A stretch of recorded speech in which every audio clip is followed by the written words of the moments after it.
I didn't understand why they kept saying they were fighting for freedom when I already knew Abraham Lincoln freed the slaves.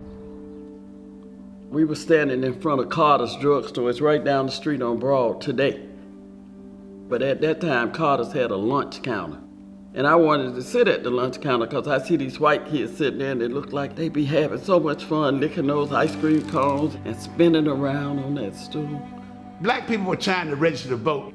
Miss Amelia Boynton and her husband, Mr. Samuel Boynton, they developed an organization to help work on getting black people registered to vote, which is called the Dallas County Voters League. They would have meetings and grandmother would go to the meeting and she would take us. I couldn't understand why they kept saying we're fighting for freedom and nobody could explain it to me where I could understand it. So, but my grandmother said I couldn't sit there. She said colored children can't sit at the counter. It's the law.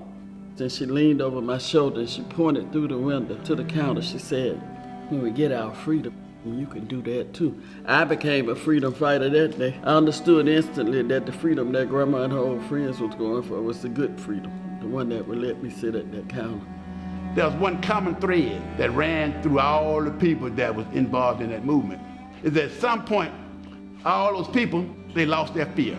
Because it was dangerous. People was getting killed, people were getting beat all the time. And they took up the attitude, if it happened to me, so be it. I'm gonna go out there because I believe in what I'm doing. I'm going back out there. It wasn't a good time in our history, and I know every person who grew up during that time has stories that they remember.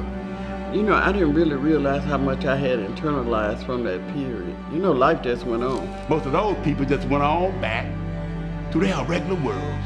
And because they weren't the leaders of the movement, no one ever went to seek them out.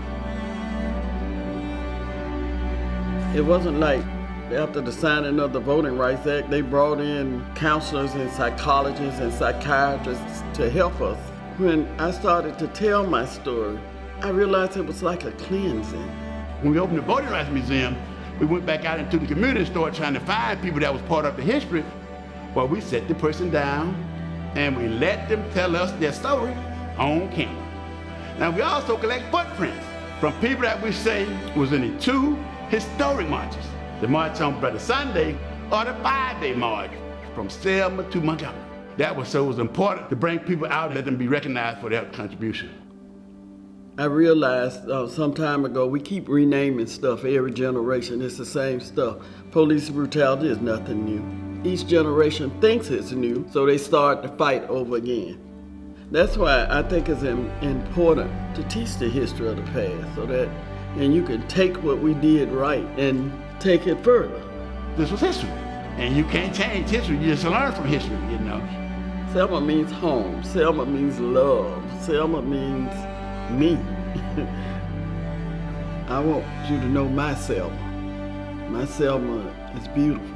My Selma is filled with people who love Selma. Sometimes we let differences divide us. That's a part of being human being. And we gotta work together and get it where it's supposed to be.